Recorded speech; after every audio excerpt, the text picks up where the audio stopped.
کرده سلام. آره زندگی کرده. درود بر شما. با قربان شما من ربیعم. آقای ربیعی هست. با تور گرفته بس سالمه. گفت با تور گرفتم آورده اونجا داشت میفرو. ما رفتیم قهوه‌خونه چای بخوریم. یا میدونی که جدیدن تو نداد. لیست گناهی آسیب پذیر جهانی قرار گرفتن. جدیدن از پارسا فیروزا آسیب پذیرانه. نه خود انقراض نیست ولی یه خورده پایین‌تر آسیب پذیر. توش میاد سرحنایی آقای ربیعی. آره سرحنایی اوله که سرحنایی نر و ماده هم جفت هم هستن. چشام میبینی قرمز داره میبینی خورده آره برشو باز کنم اینجا بین نده بذار کنار خودش آره چه روز خوبی آره من آزادی این دوتا واقعا من خیلی احساس خوبی دارم واقعا بکای در واقع غواص به شمار میان توی محیطای آبی عمیق هستن تو سواحل هستن دریا هستن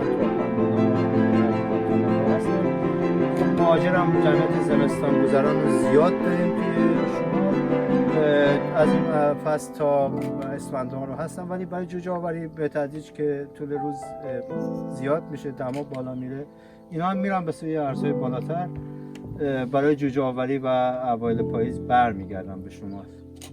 اسمشون چیه؟ اردک‌های سرحنایی هستن جزو گونه‌های در واقع آسیب پذیر هم طبقه‌بندی شدن.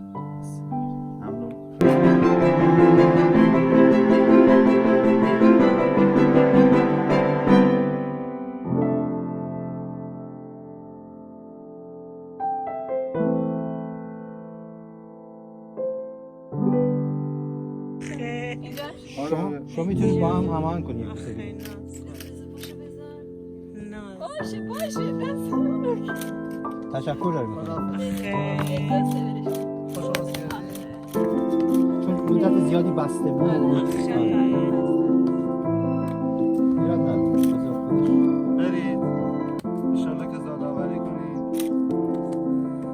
طبیعت شده. غزولاتشون گرفت.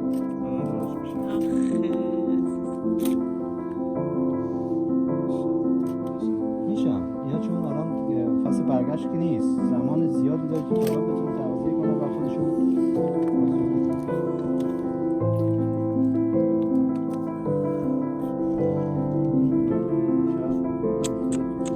این گرفته پروبالشون بسته نه بیفته اتفاقا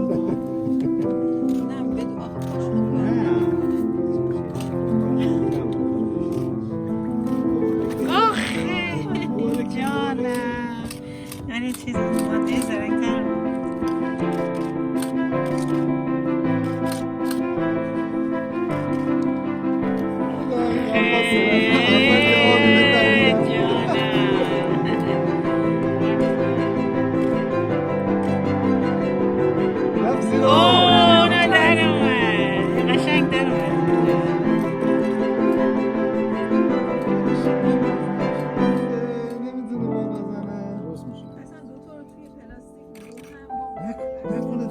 چیزی داشت نکندیم. نه کن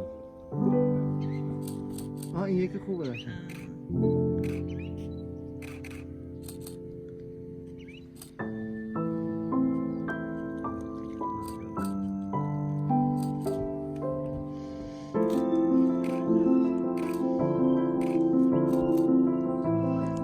عالی زندگی زیباست